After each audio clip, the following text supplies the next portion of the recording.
Comment se fait-il que le Canada, un pays riche en pétrole, ait des prix du diesel plus élevés que le Maroc, qui importe presque tout son carburant? Début 2026, le diesel marocain coûte environ 1,1 le litre, tandis que les Canadiens paient environ 1,25 €. À première vue, la différence semble minime, mais elle remet en question nos idées reçues sur la richesse pétrolière et le carburant bon marché. Le Canada, quatrième producteur mondial de pétrole, exporte la majeure partie de son brut. Pourtant, les prix intérieurs restent élevés. Pendant ce temps, le Maroc, entièrement dépendant des importations, paie souvent moins cher à la pompe. Ce n'est pas un hasard.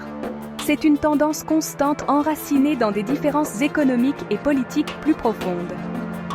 Le prix que vous payez à la pompe est façonné par bien plus que la production pétrolière. Il s'agit de raffinage, de logistique, de concurrence et surtout de politique gouvernementale. Pourquoi un conducteur canadien paie-t-il plus qu'un Marocain? La réponse réside dans les taxes, les infrastructures et les choix politiques.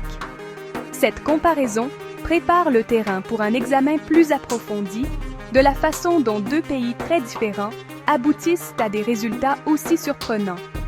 Décomposons les vraies raisons derrière ce paradoxe. C'est une croyance courante. Plus de pétrole signifie un carburant moins cher. Mais l'expérience du Canada prouve le contraire. La majeure partie du pétrole canadien est du brut lourd, nécessitant un raffinage coûteux avant de devenir un carburant utilisable. Les producteurs canadiens vendent le pétrole aux prix mondiaux, pas de rabais pour les raffineurs ou les consommateurs locaux. Cela signifie que les conducteurs canadiens paient les tarifs internationaux, tout comme ceux des pays sans pétrole. Les événements mondiaux, les décisions de l'OPEP, les tensions géopolitiques impactent les prix canadiens autant que ceux des autres. Être un producteur de pétrole apporte des revenus d'exportation et des emplois, mais pas nécessairement du carburant bon marché à la maison. Le lien entre le pétrole local et les prix à la pompe locaux est brisé par les marchés mondiaux et les coûts de raffinage. Le dilemme du producteur est que le pétrole est une denrée mondiale, pas une aubaine domestique garantie. C'est le premier indice pour comprendre l'écart de prix entre le Canada et le Maroc. La structure du marché du carburant de chaque pays est essentielle. Le système de marché libre du Canada permet au prix de fluctuer avec les tendances mondiales, la concurrence et les marges des détaillants.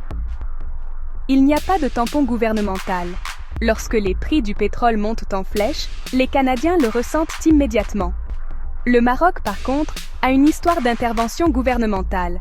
Même après une libéralisation partielle, l'État intervient toujours pour plafonner les prix ou soutenir des secteurs clés si nécessaire. Pour le Maroc, le carburant abordable est un outil de stabilité sociale. Pour le Canada, c'est un signal économique. Les conducteurs marocains sont partiellement protégés des chocs mondiaux, tandis que les Canadiens sont pleinement exposés. Cette différence de philosophie de marché est cruciale pour comprendre l'écart de prix.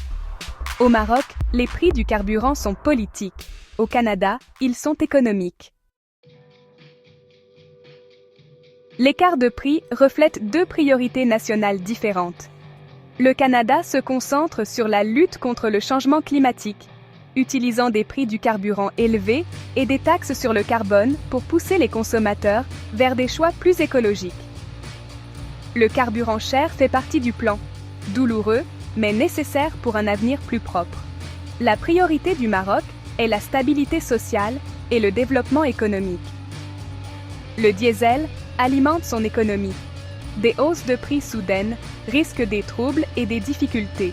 Le gouvernement maintient les prix stables, même si cela ralentit la transition verte. Au Canada, les prix élevés sont un outil de politique environnementale. Au Maroc, les prix bas sont un outil de paix sociale. Le prix à la pompe de chaque pays raconte une histoire sur ce que son gouvernement valorise le plus. Le résultat, un écart de prix motivé par la philosophie politique, pas la géologie. Les prix du carburant sont le reflet d'une stratégie nationale. En fin de compte, le prix du diesel au Canada et au Maroc est fixé par la politique, pas par la géologie. Le Canada utilise les prix du carburant comme levier pour l'action climatique. Le Maroc les utilise pour maintenir la stabilité sociale. Les taxes, la structure du marché et les infrastructures, pas les réserves de pétrole, déterminent ce que les conducteurs paient. Le paradoxe se dissout, être un producteur offre des options, pas des garanties. Le prix final à la pompe est écrit par les décideurs politiques, pas par les foreurs de pétrole. L'approche de chaque pays reflète ses valeurs et ses priorités. L'histoire des prix du carburant est une histoire de choix nationaux. En fin de compte, le prix à la pompe est une déclaration politique.